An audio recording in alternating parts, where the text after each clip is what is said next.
on second down. It's Carr. Looking downfield for Jones. And both guys were there, but it falls incomplete. Even without a ton of pressure in his face, it just shows how difficult it is to pick apart his own defense. Those guys are sitting back, and they're not playing receivers as much as they're playing the eyes of the quarterback and when he delivers the ball. Throwing his Carr on third down. Buying time to his left. Now he's going to let it go deep left side. And that one incomplete. Had some position but couldn't hold on, and it brings up fourth down. You hear the calls for a penalty, but I just don't think so. I think in this situation, the defender was making sure his guy couldn't hold on to the football. So I don't see anything that warranted a flag. No, I'm with you. There was contact, but I'm happy they kept that flag in the back pocket. Now Gurley. And, boy, this is going to be close. That mark looks a little short, and he didn't get there. Boy, a real head-scratcher there. And the Broncos are going to get the football back in great field position. Well, Charles, I guess the only thing I can think there is they've got a 3-score lead, and they're saying, we're not going to lose this, so let's have some fun. I don't know what I can go for. I think that's as good an explanation as any, and we all know that certain coaches are more aggressive than others. That call to me, the fantasy people loved it, right? Anybody who's going to touch the ball, gain yards, maybe put more points on the board, they're happy that they kept it and did that. So very interesting deal there, but I'm with you on that one. Maybe he just says, what the heck, we can't lose. Let's go ahead and keep trying to win or add to our lead. Escaping the pressure right. And inside the 20 before he's brought down. That one good for 13 and a Denver first down. Took till the second half, but finally a red zone opportunity here. They have a 1st and 10 at the 18. Now let's go. He'll drop to throw. That's going to be caught at the 10-yard line. And he will be brought down at about the 6-yard line. Back-to-back nice plays, 12 yards that time and a first down. You can see the time and effort and thought that they put into their passing game because it was evident right there. It looks like a simple pitch and catch, but you and I both know that they have... And a big loss here as he's taken down. J.J. Watt able to get in and run him down for a loss of 14. Well, there's still time to rectify this situation because the silver lining, it took a sack on 1st and goal. But that close to the goal line, that still definitely hurts. They'll give it to him up the middle. And that play going absolutely nowhere as he's belted before he could get out of the backfield. It'll wind up being a loss of 2. And that is going to set up 3rd and goal. Here we go. Back to throw here. He's going to take a shot for the end zone. So they took a shot there on 3rd down, couldn't get it. Now it's 4. So with a 4th and goal looming, we hit the end of 3 quarters of play. We'll return with more after this. This is the... Back now here on EA Sports. It's the Broncos trailing, but they do have possession of the football as we begin quarter number 4. They're already slim hopes are going to ride on this one. They'll go on 4th down. All right, here we go. Green.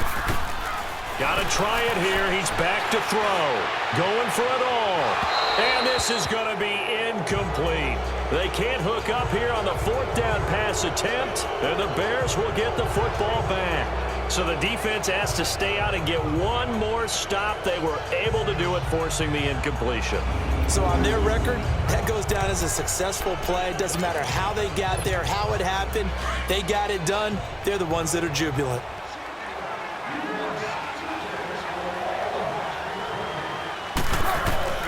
Carr now on 1st down. He's letting it fly for... Oh, this is taken in. It's complete. The 20, 10, for touchdown, Chicago. Brandon Cooks, 78 yards, and the Bears will extend their lead. They were still throwing with a comfortable lead here late, and now that lead even more comfortable. And your first thought is it bad blood that went into this one ahead of time, that maybe they're seeking some revenge or they just don't like them? But the other thing that always hits me is, are they worried about playoff positioning, right? Are they worried about, do you need enough points in case there's a tiebreaker that comes into play later?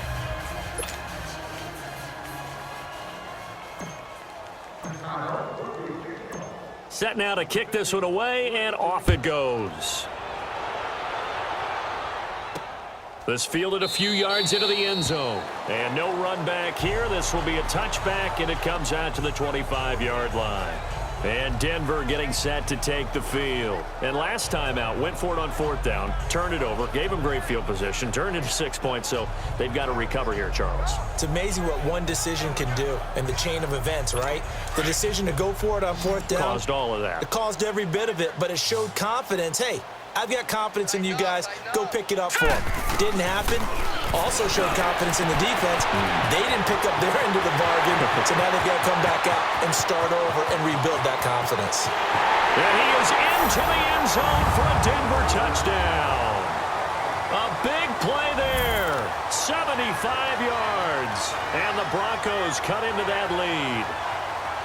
So they will get on the scoreboard here. Give them credit for that. Too little, too late, but no zero. Oh, you're going slow clap on me. Not very nice, is it? No, but they haven't been very nice on offense. It's been a struggle. Elliott good on the extra point, and that will get him one closer. One of the shortest drives you'll ever see. One play, 75 yards, 6 points. So still lots of work left to do, but here comes the onside kick. And the Bears hands team able to pounce on it and get the football. Well, fourth quarter, they felt like they needed the football back. Unfortunately, they couldn't get it. And I know we brought analytics into the game, and someone has said here that the data says that when a team's expecting an onside kick, 80% of the time, the team expecting it, they do actually recover the ball, which is what we saw here. I just wonder if that number is much more of a anecdotal type of a number. Kind of like when the coaches tell us, well, when you score on special teams, 93% of the time you win the game. I'm still waiting to see that number is empirical.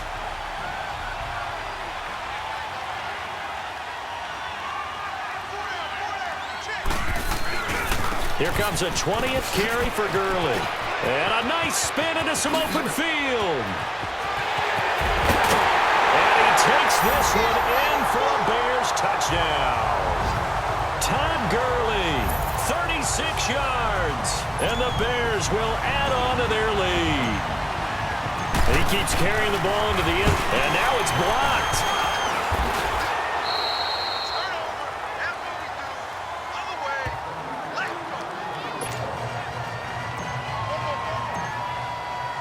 The kickoff team on the field now as they will send this one away.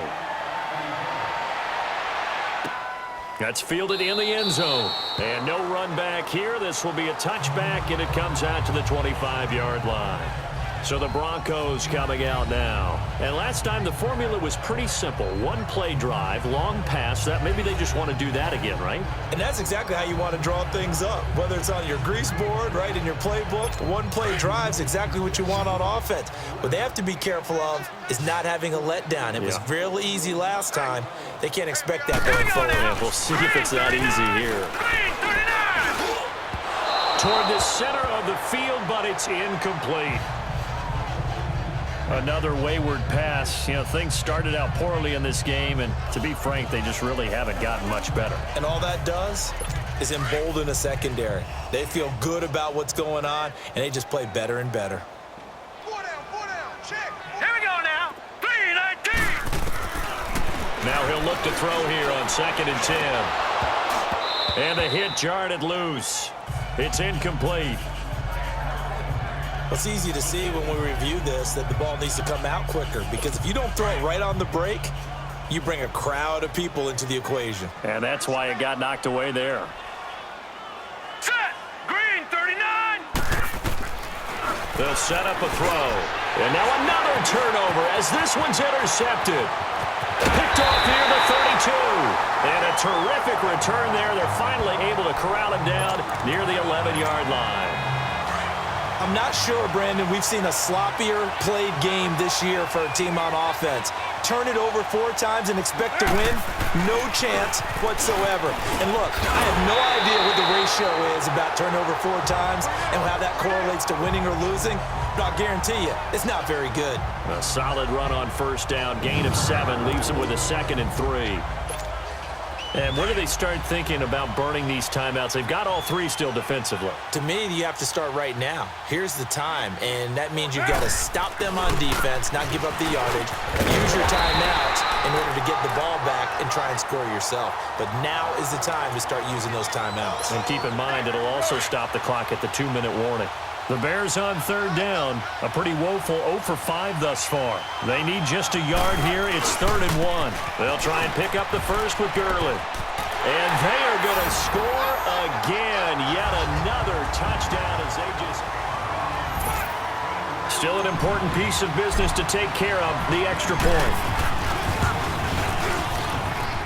Extra point from McManus is good. And the lead will swell by one more.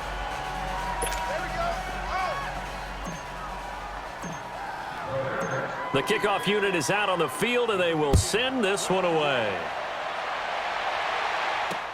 This is taken about 7 yards deep. And no run back here. This will be a touchback, and it comes out to the 25-yard line. Here's the Denver offense now as they get set to take over here. They've lost this one. Their offense has struggled. Do they try to put together something here at the end just to take into next week? Yeah, sometimes teams want to do that and coaches want to. I remember one time I was on a team and we were losing late in the game like this, and you knew it was lost. It was over, right? And the coach called a running play and pretty much said to everyone, I want to see something executed well before we get out of here. And that was the message to the team. Just something to build. Just something to build on, get it done, and maybe we can look at that and say, we'll get better as we go forward. And the quick slant gets exactly 10, and by the nose of the football, they've got a first down. Now let's go. 3-19. Back to throw now on first down. They'll try and set up the screen. It's complete. Room to run past midfield. Yeah, he's going to be out of bounds, but not before he takes it inside the 40. A really nice gain of 25 yards. Offense for them has been at a premium. You wonder where plays like that have been all game long. They're thinking the exact same thing themselves, but they're also looking forward now because now these plays are really for next week, trying to get some momentum going. Now here's a pass on first down that's knocked away and incomplete. He started out having some troubles back in the first half connecting with his receivers. Really hasn't gotten a whole lot better. Yeah, he's at less than 50%, and you and I both know that just won't do. So I would think about spreading things out, putting it on the receivers, make them win those one-on-one battles on the perimeter and find their way open. Another throw on second down, and this one incomplete as well. Now let's go. Green 39. Green 39. They'll drop to throw. And he's going to be intercepted a third time. Reuben Foster picks it. And they're going to take over right there at the 22-yard line. It's just been one mistake after another on the offensive side of the ball. That's now 3 interceptions to go along with 2 fumbles for him. And if you're going to turn the ball over 5 times in a game, your chances to win have to be about 100 to 1. And it's not looking good for him here. And they're going to get this beyond the 40 before he's taken down. That's good for 21 yards and a first down. Well, that looked like an example of what you said back in the first half. A running back of his size can really wear down a defense. I think he's starting to do that. I think you're exactly right. And know what else he's doing? He's inspiring the rest of his team because they see this starting to happen as well. So that means they're going to redouble their efforts to help him out. Extra blocking, getting downfield, helping him out. Do my eyes deceive me, or is he getting stronger as this game moves along? Burst seems just as good here in the fourth as it was way back in the first, doesn't it? I do believe someone put a lot of time in the offseason and continues to condition during the season in order to continue to carry the ball at this rate.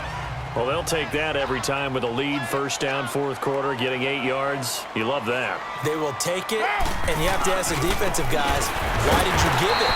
I mean, you know the situation. You're down, have to stop them, have to get the football back, but 8 yards on first down puts them back on their heels. He's had some big runs in this game. Not there, though. But I don't think they're going to be deterred by that play right there.